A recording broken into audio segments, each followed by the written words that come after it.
Astagfirullahaladzim. Assalamualaikum warahmatullahi wabarakatuh.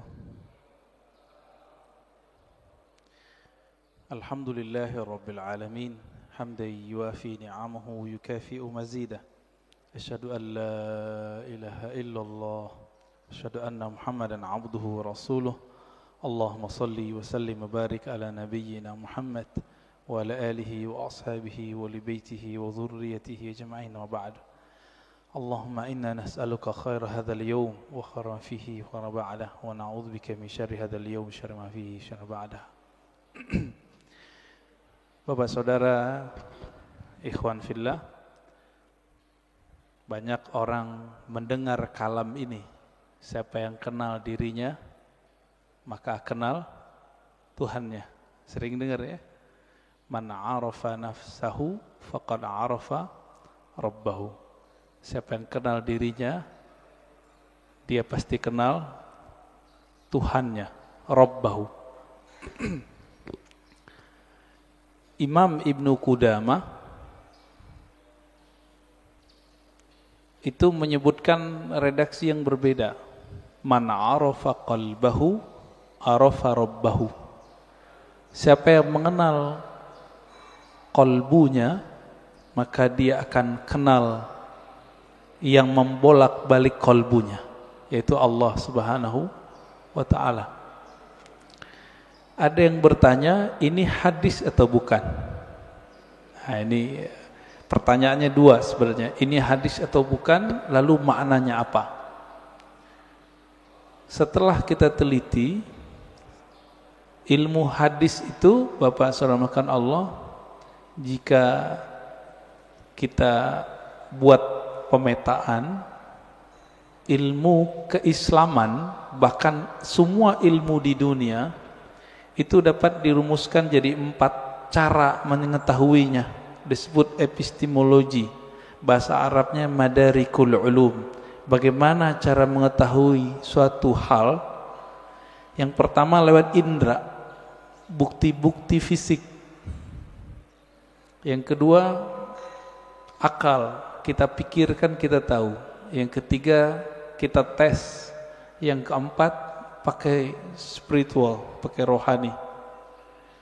Ilmu hadis itu yang pertama. Jadi ilmu hadis, dia ilmu bukti fisik. Mesti didengar, mesti ada bukti fisiknya. Maka secara ilmu hadis, hadis ini tidak bersumber dari Rasulullah sallallahu alaihi wasallam. Dari siapa ketemunya? Ternyata ketemu perkataan seorang ulama salaf namanya Yahya ibn Mu'az ar-Razi. Yahya bin Mu'az ar-Razi. Yahya bin Mu'az ar-Razi ini ulama ahli qalbu di zamannya. Beliau wali besar.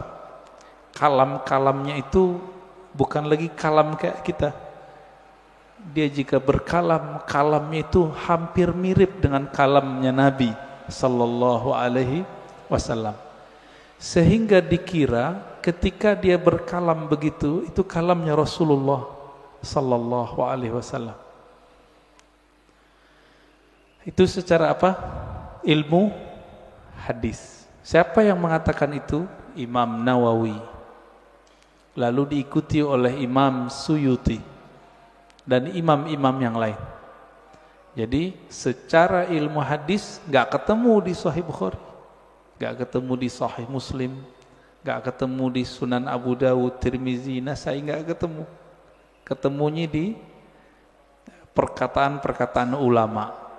Nah, jadi tolong Bapak saudara makan Allah yang hobi ngaji tasawuf, harus tahu bab ini secara ilmu hadis. Ilmu hadis pendekatannya bukti fisik, disebut dengan empirik. Ya. Tapi ada seorang imam namanya Ibnu Arabi yang beliau menggabungkan ilmu zahir dan batin. Beliau ini ahli hadis, tapi lebih dikenal sebagai ahli qalbu. Guru hadisnya ratusan. Buktinya beliau meriwayatkan hadis-hadis langsung dengan sanadnya kepada Rasulullah sallallahu alaihi wasallam. Jadi dia sebutkan dari gurunya sampai kepada Nabi Muhammad sallallahu alaihi wasallam. Ibnu Arabi ini dia bermimpi bertemu Rasulullah. Di dalam hadis yang sahih dikatakan man ra'ani fil manam faqad ra'ani. Siapa yang bertemu aku dalam mimpi, dia betul-betul bertemu aku. Fa inna syaitana la yatamatsalu bi. Karena syaitan tidak dapat menyerupai aku. Ibnu Arabi mengatakan ciri-ciri wali Allah itu kalau dia mimpi, dia sadar dia lagi mimpi. Ibnu Arabi mimpi ketemu Rasulullah dan dia sadar ini pasti mimpi karena Rasulullah sudah wafat. Lalu apa yang beliau lakukan? Beliau bingung dengan hadis yang tadi. Secara ilmu hadis tidak ketemu sumbernya. Maka beliau katakan, wahai Rasulullah, kata ahli hadis ini enggak ada sumbernya, bukan kalam engkau. Apakah benar demikian? Dijawablah oleh Rasulullah dalam mimpinya, bukan, itu kalamku wahai Ibnu Arabi. Ketika dia bangun, maka dia malu mengatakan ini bukan hadis Nabi sallallahu alaihi wasallam. Kenapa? Minimal mimpi ini benar untuk dirinya, meskipun belum tentu benar untuk orang lain. Inilah asbabnya kenapa kalam ini kemudian menjadi ambigu. Apakah ini kalam Nabi atau kalam Yahya ibn Mu'az Ar-Razi? Ya, ini secara gabungan nih. Mimpi masuk kemana? Satu tadi empirik, bukti fisik. Mimpi yang nomor 4, zauq, intuisi, qalbu, ruh. Itu mungkin gak ini dibuktikan? Dibuktikan oleh orang yang sudah sampai ke sana. Kalau oleh ahli hadis yang tidak sampai, kemampuan rohaninya sampai ke taraf ini nggak bisa. Jadi mohon maaf Bapak, kita nggak bisa bangga juga dengan ilmu hadis. Ilmu hadis itu sendiri mirip kayak ilmu saintifik yang lain, eksak yang lain sama. Ilmu sejarah, arkeologi. Kalau sekarang apa namanya? Untuk ngecek orang meninggal itu, kuku-kukunya dicek apa namanya? Ya forensik gitu ya. Jadi bukti fisik semua. Ilmu hadis mesti berdasarkan zahir fisik. Oleh karena itu, Bapak, saudara yang bukan Allah, jika berdiskusi dengan ahli hadis, sulit kita ngungkit-ngungkit yang nomor 4 ini. Dia pasti yang nomor 1.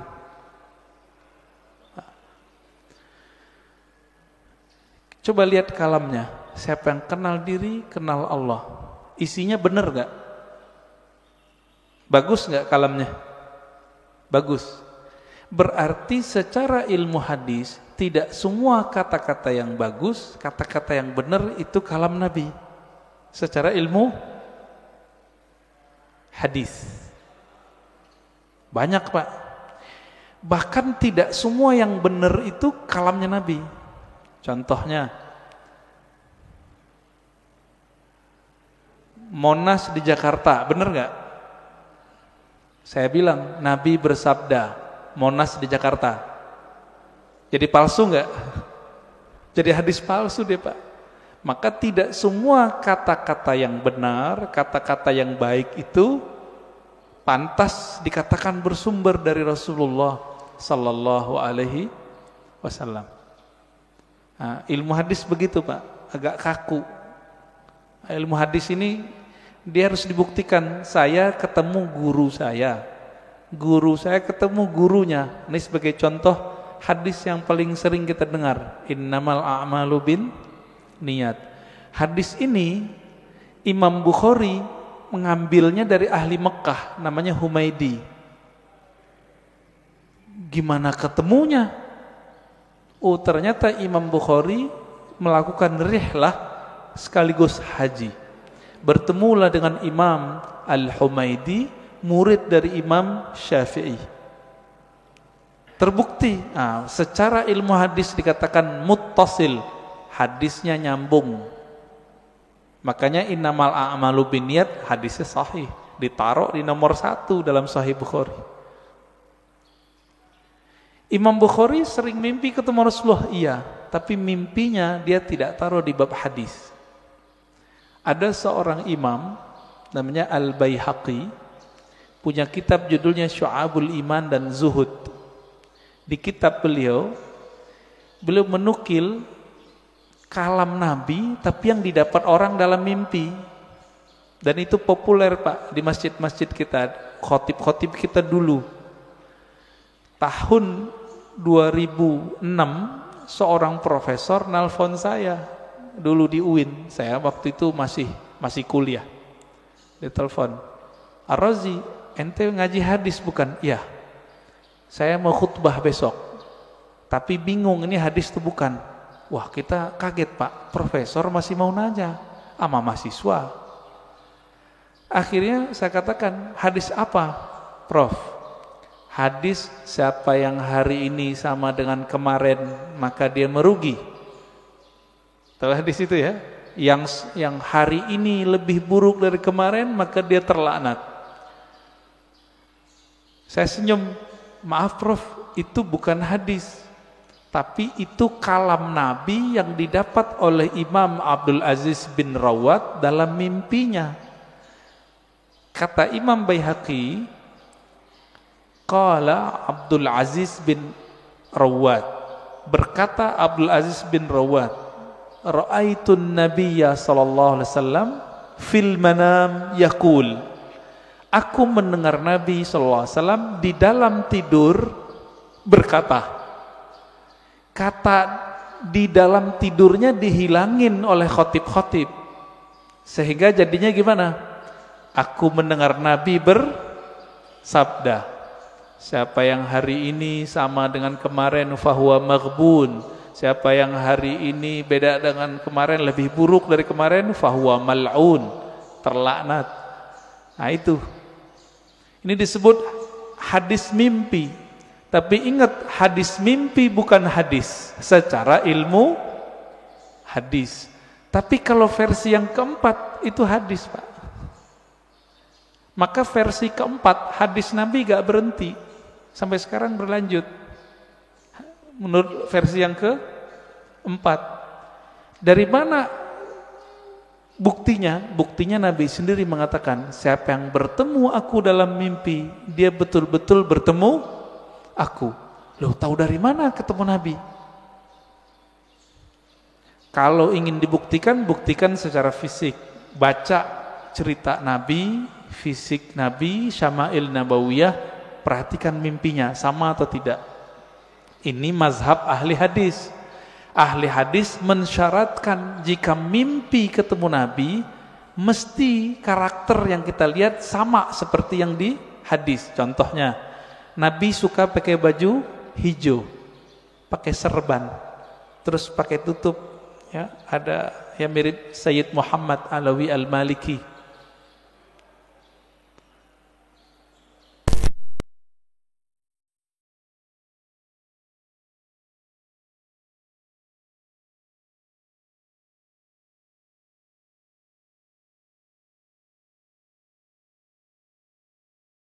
Sir rahasia di dalam ini nggak pernah bohong. Ma kadzabal fuadu ma ra'ah. Dalilnya itu. Tidaklah si fuad ini, si kolbu ini, si hati ini pernah berbohong dengan apa yang dia lihat. Jadi walaupun Nabi sudah meninggal menurut ahli hadis, tapi bagi ahli ruhani Nabi nggak pernah mati Pak. Nabi cuma pindah alam ruh, alam barzakh, alam malakut jabarut. Ada di antara ulama yang setiap hari bisa ketemu Nabi. Siapa itu? Gurunya Imam Syafi'i, namanya Imam Malik. Dihikayatkan dalam kitab Hilyatul Aulia, kitab hadis, tapi berkaitan dengan Tazkiyatun Nafs. Karya Imam Al-Hafiz ahli hadis Abu Nu'aim Al-Asfihani. Imam Malik berkata, "Ma bittu lailan illa wa ra'aitun nabiyya sallallahu alaihi wasallam." Lebih kurang begitu. Tidaklah aku beristirahat malam hari, melainkan saat aku memejam mata, aku memandang kepada Rasulullah sallallahu alaihi wasallam tiap malam, Pak.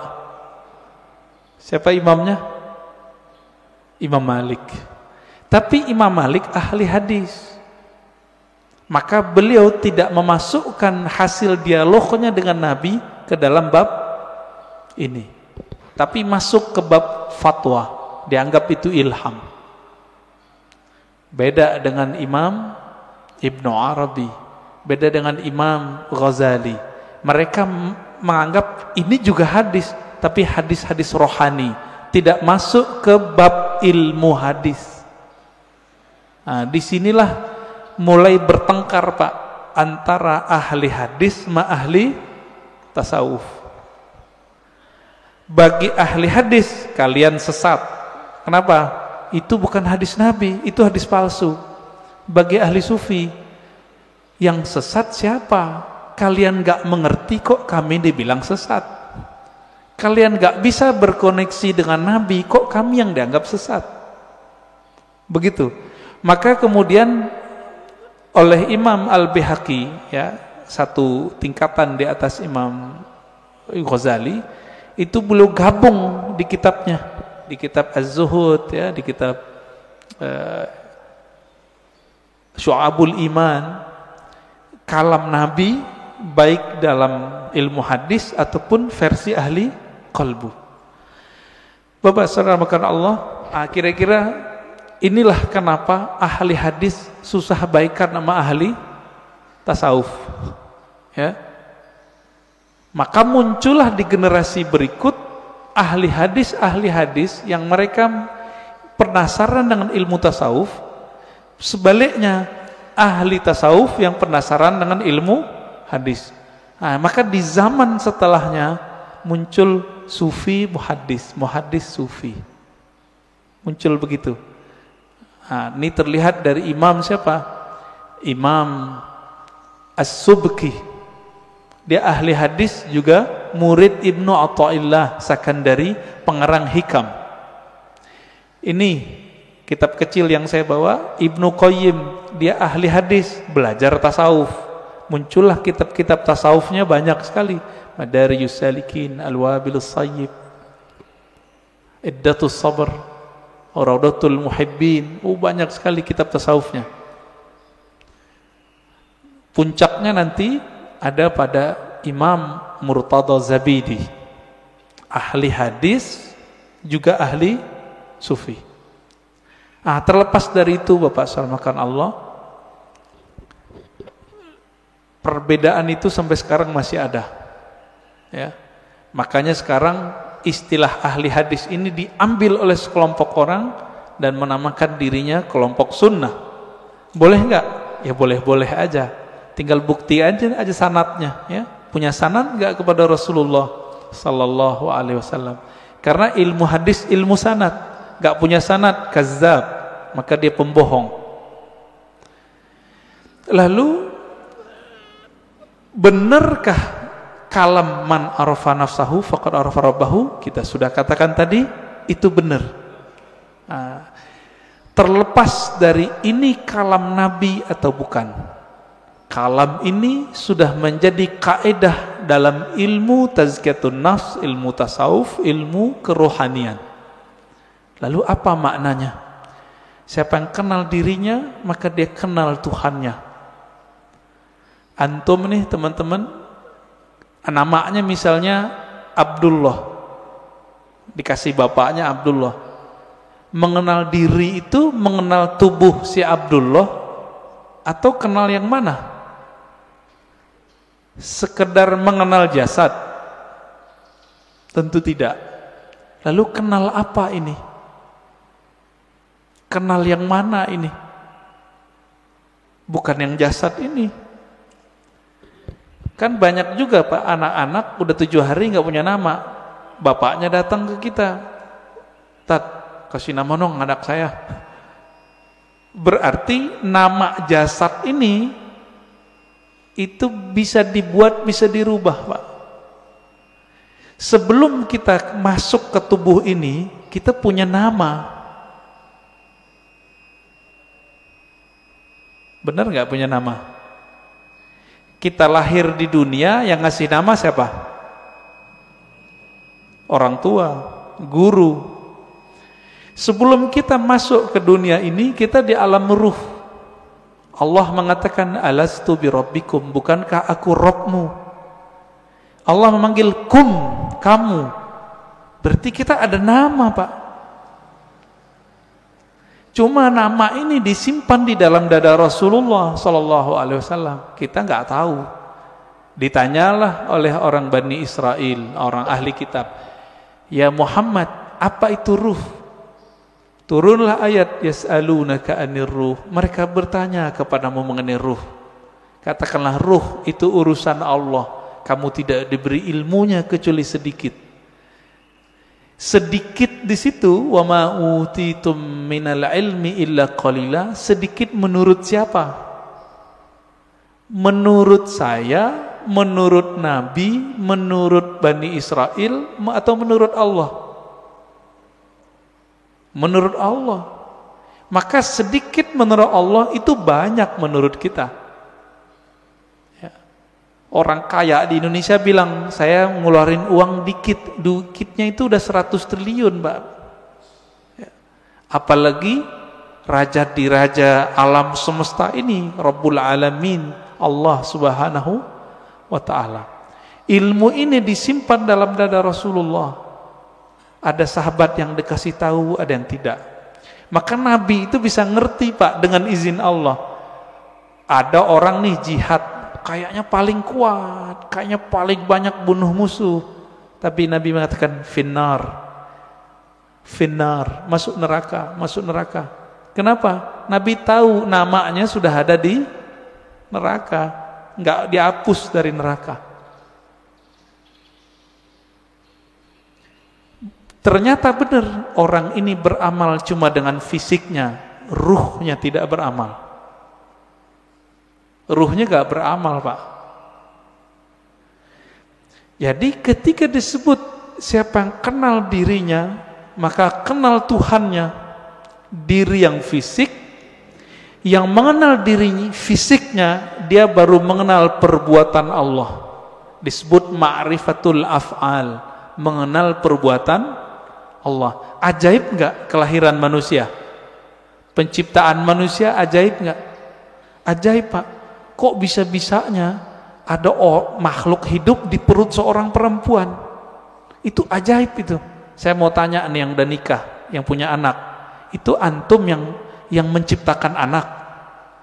Atau cuma sebab doang? Ya, bikin doang ya.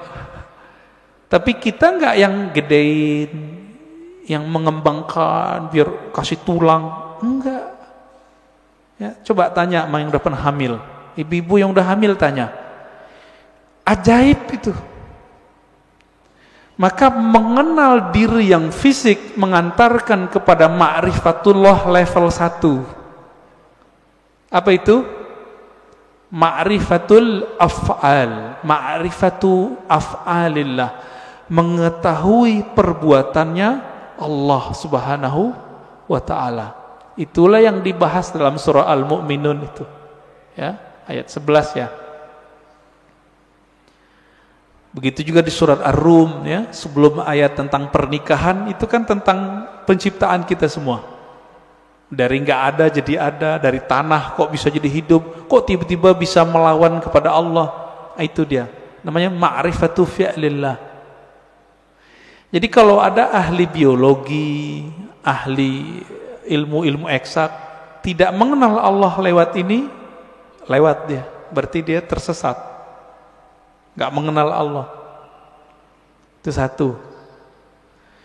Diri yang fisik. Nah, kita punya diri yang disebut dengan nafs tadi. Jadi nafs itu sendiri artinya ada nafs fisik, ada nafs jiwa. Orang kita nyebutnya sukma, perasaan. Nah, itu masuk di situ. Yang bilang saya emosi, nah itu dia. Saya jatuh cinta, ada itu. Seneng, sedih, itu masuk ke si nafs ini. Yang nafsunya besar, yang nafsunya kecil, penakut, pemberani, itu si nafs. Nah, punya enggak nih? Punya ya? Punya kita. Inilah yang dikatakan di Quran, wa man nahan nafsa anil hawa fa innal jannata hiyal ma'wa. Yang mampu menahan, mengendalikan nafs jiwanya, maka dia dapat surga. Nah, ini ma'rifat apa nih? Ini masih sama. Ma'rifatu fi'lillah. Perbuatan Allah. Cuma perbuatannya yang tidak tampak secara fisik.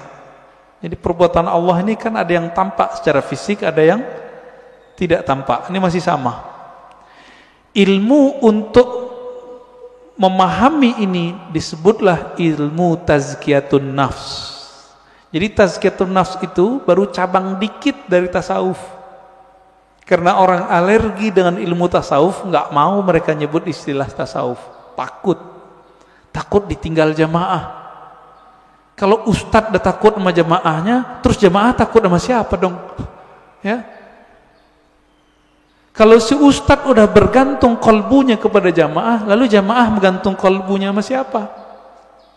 Jadi kalau ada di antara antum yang ustadz, dai, jangan dai ngikutin murid, jangan guru ngikutin selera murid, murid yang ngikutin guru.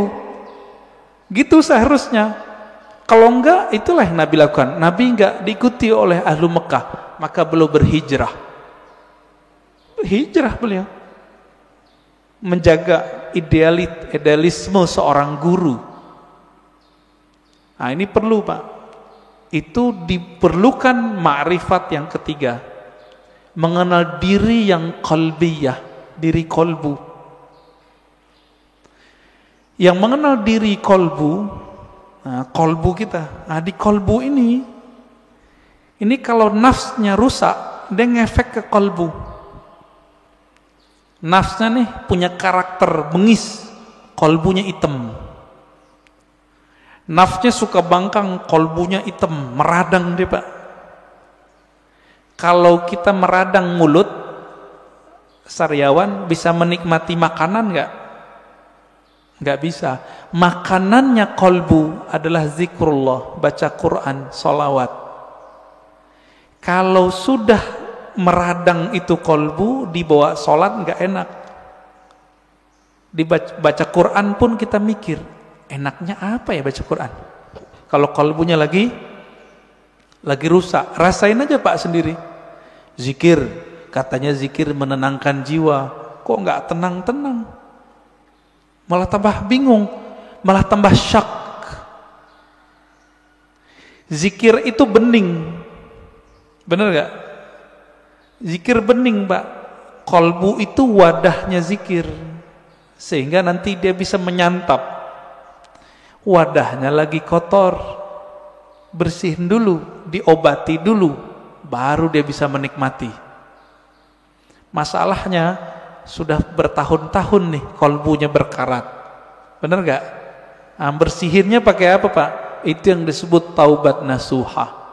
Taubat nasuha itu beda dengan, misalnya nih gelas habis dipakai, airnya air putih, cukup dikasih keran bersih, air keran, nggak usah digosok. Tapi kalau ini pakai minyak, ada minyak lengket di situ, harus digosok nggak? Ini yang disebut taubat nasuha. Jadi taubat nasuha itu menggosok kolbu kita supaya bersih dengan pengakuan dosa kepada Allah. Nah, di dalam ajaran Islam nggak ada pengakuan dosa ke ustadz, nggak ada, ke pendeta nggak ada, Pak, ke guru nggak ada. Ngaku kepada Allah. Semua kita kan punya dosa nih. Bener Pak? Ada yang nggak punya dosa? Saya cium tangannya Pak. Makanya kita dianjurkan cium tangan anak kecil. Makanya Bapak nggak boleh marahin anak kecil atau ngusir anak kecil dari masjid. Terganggulah. Kenapa? Nabi lagi khutbah Jumat. Hasan Husain datang, turun, diambil, digendong. Lagi sholat, naik ke punggung Nabi, ikut sholat. Keberisikan iya, tapi sekali kita usir dia, nanti anak tuh mikir masjid itu tempat orang-orang galak ya gitu. Benci nanti dia ke masjid Pak. Nah, yang benar diatur. Orang tuanya juga harus perhatian. Nah, Bapak Saudara makan Allah, jika kita sudah sampai mengenal diri si kolbu itu cuma mau satu, asma Allah. Asma Allah ada di Quran, ya, ada di sholawat, ada di zikir. Intinya zikirlah. Semakin banyak kita mengenal nama Allah, semakin banyak makrifat di dalam kolbu. Maka di sini wajib ada kajian Asmaul Husna Pak. Udah ada belum? Harus ada Pak di sini. Mati bawa apa? Mati bawa apa ntar? Bawa asma Allah. Jangan bawa nama-nama bapak kita, nggak kepake. Bapak gue kiai, nggak kepake Pak. Saya Ustadz Haji, yang kan nggak dipakai. Habib pun nggak laku Pak dikubur. Bapak ini keturunan Rasulullah, nggak laku dikubur kalau nggak bawa ma'rifat. Malah diragukan, masa keturunan Rasulullah begini, kata malaikat ya.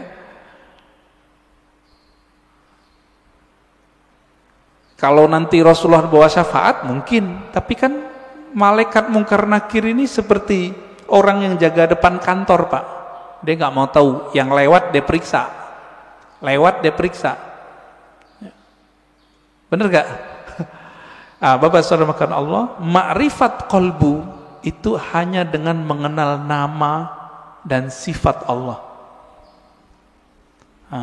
Jadi coba deh di sini dibuat nanti kajian Asmaul Husna yang mateng, bukan yang separuh-separuh, enggak. Jangan, yang mateng kajiannya. Gurunya ahli zikir, bersanad zikirnya kepada Rasulullah. Insya Allah Pak enak ngajinya, kan banyak nih. Carilah ya, semoga ketemu nanti. Asma sifat. Nah, ma'rifatus sifat itu masih bagian dari kolbu, paling dalam. Dia udah masuk ke dalam sirnya kolbu. Kan kolbu ini dia ada bagian-bagiannya Pak. Kolbu itu disebut ada fuad. Ada yang disebut dengan lub. Inti dari kolbu disebut lub. Rahasia yang ada di dalam inti kolbu itu disebut dengan sir. Maka disebutkan dalam Al-Quran, Allah ya'lamu sirra wal akhfa. Allah mengetahui yang sir, yang tersembunyi, bahkan yang akhfa, yang samar. Nah, itu ketahuan oleh Allah SWT. Nah, di mana kesimpannya itu? Itu di dalam kolbu paling dalam. Kita ini semua dulu kan pernah ketemu Allah. Memori itu kesimpan di situ Pak. Ada yang ingat nggak? Nggak ada yang ingat ya? Bener. Makanya Allah utus Rasul. Supaya apa? Memantik sir supaya dia kemudian kembali muncul. Ketika muncul sir itu bernama zikir. Ketika dibahasakan dia bernama ma'rifat. Ma'rifat itu ungkapan pengenalan si hamba kepada Allah Subhanahu wa ta'ala. Bapak nih pernah ketemu dengan seseorang dulu, kesimpan gak di memorinya? Kesimpan. ketemu seseorang yang berkesan. Apanya yang berkesan? Parfumnya. Nanti kita ketemu parfum yang sama, itu teringat Pak wajahnya. Itulah sebabnya jika ada orang benar teknik berzikirnya, bersambung sanad zikirnya kepada Rasulullah SAW, lisannya menyebut, akalnya memaknai, kolbunya merenungi, ruhnya merasakan, nangis dia saat itu. Seperti orang pulang kampung. Pertama orang pulang kampung habis merantau, rasanya gimana? Terharu Pak. Nah, kalau Bapak Ibu ini kan pada hari raya di luar kota, lagi merantau, malam takbiran nangis, dengerin takbiran. Kenapa tuh nangis? Ingat kampung, kirain ingat Allah. Takbiran ingat Allah, nangis. Wah, itu arif billah namanya, kenal Allah dia. Takbiran nangis, ingat siapa? Kampung. Kita lupa, kita punya kampung lain, namanya kampung arwah.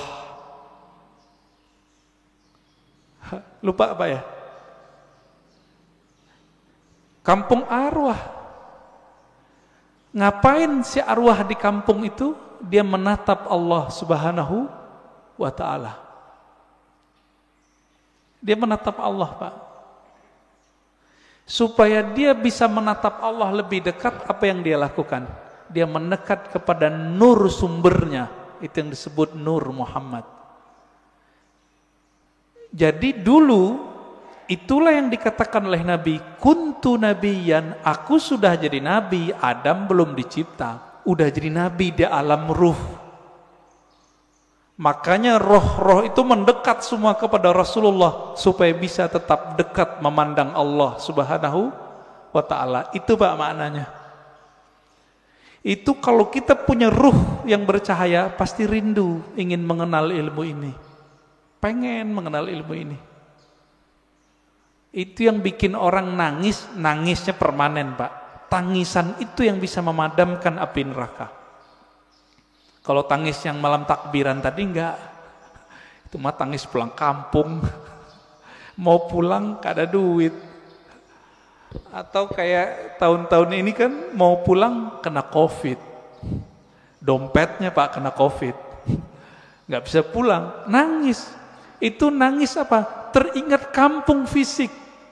Jadi jika orang bisa nangis karena ingat kampung fisik, kampung badan ini, teringat orang tua zahir, apalagi jika dia teringat dengan orang tua rohaninya.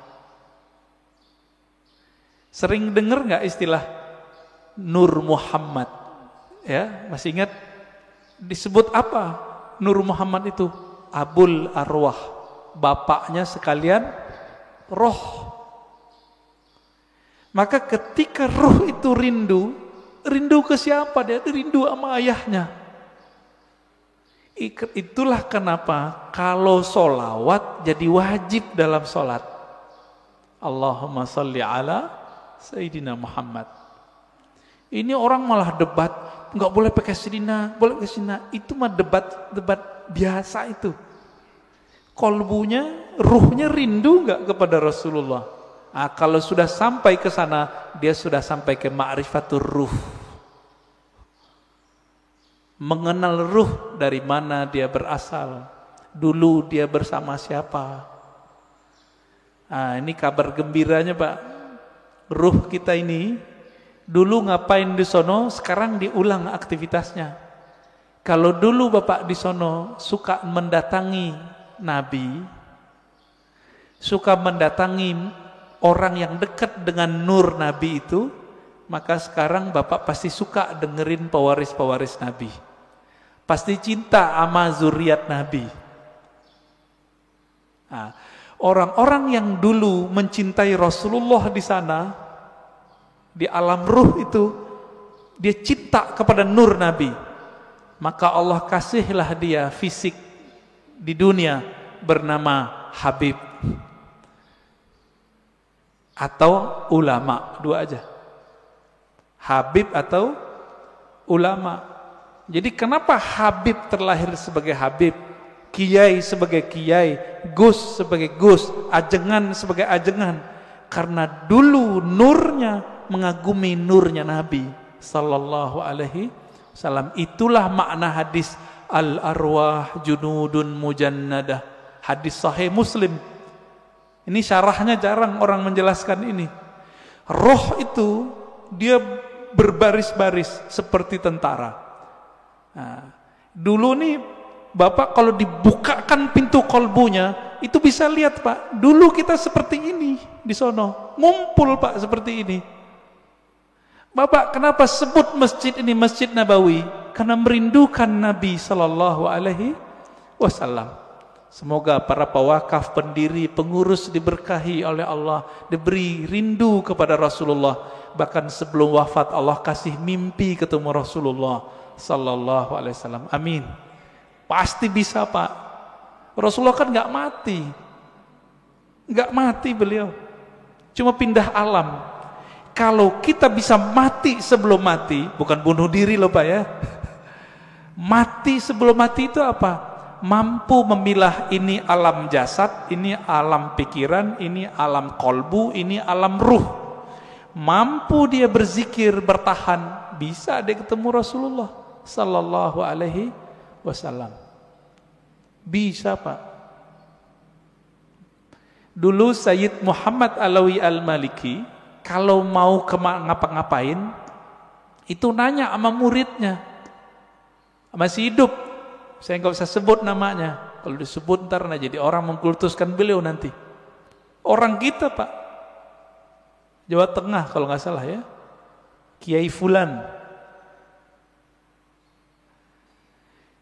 bertanya ke beliau, bocah ya waladi, kira-kira begitu ya, anakku, coba tanya ke Nabi, saya mau melakukan ini, beliau restu enggak? Itu yang minta siapa? Sayyid Muhammad, keturunan Rasulullah sallallahu alaihi wasallam, hafal banyak hadis. Muridnya pakar mimpi ketemu Rasulullah. Karena sholawat enggak berhenti-berhenti beliau. Sholawat aja terus. Maka Bapak Ibu saudara makan Allah, jika ingin bertemu Rasulullah, sholawat terus. Terus itu apa ujungnya? Ujungnya mati. Jadi kalau belum mati jangan berhenti. Dijamin Pak, pasti. Kenapa? Hadis jaminannya jelas. Man shalla alayya sallallahu alaihi asyara marat. Yang salawat kepadaku, Allah salawat kepadanya 10 kali. Saya mau tanya nih, ini 10 kali menurut kita atau menurut Allah?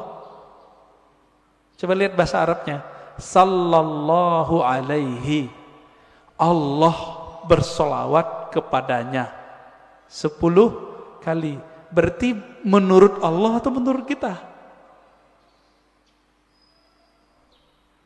Kita ini Pak cukup dapat 1 salawat dari Allah pasti masuk surga. Salawat disertai rahmat, masuk surga. Kalau 10 ketemu Rasulullah sallallahu alaihi wasallam, ketemu Rasulullah pasti.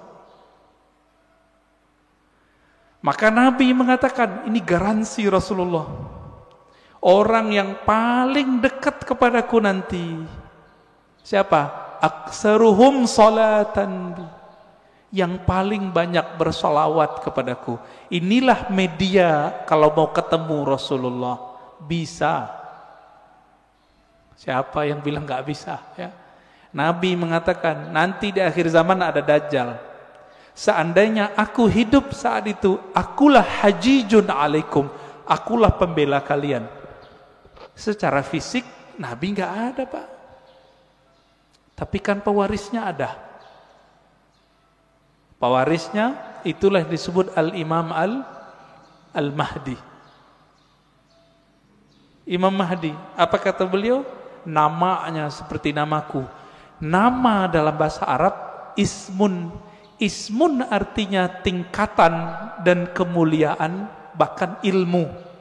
Itu artinya. Bukan Muhammad bin Abdullah. Muhammad bin Abdullah mah banyak habaib namanya dari dulu Muhammad bin Abdullah, tapi bukan Imam Mahdi. Ya.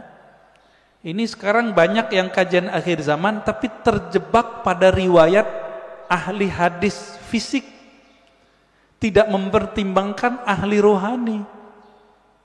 Nah, ini kesalahan besar kajian akhir zaman hari ini. Akhirnya yang terjadi cocok logi. Kita berterima kasih, syukron ya, terima kasih para asatis akhir zaman, antum telah membuat kita aware, sadar mengenai hadis akhir zaman. Cuma kadang nggak cocok. Hidungnya lurus gitu ya. Itu mah ciri fisik habaib, rata-rata begitu hidungnya. Ya. Bukan itu kalau mengenal Rasul. Rasul itu kolbunya yang mau dilihat. Berarti ini yang disebut ismun tadi. Ya. Maka yang keempat itu Bapak selamatkan Allah, siapa yang mengenal ruhnya, maka dia mengenal Allah secara hakiki. Dia mengenal Rasulullah secara hakiki. Nah, semoga kita sampai yang ini nih, keempat. Mengenal ruh, walaupun sedikit menurut Allah itu kan banyak bagi kita.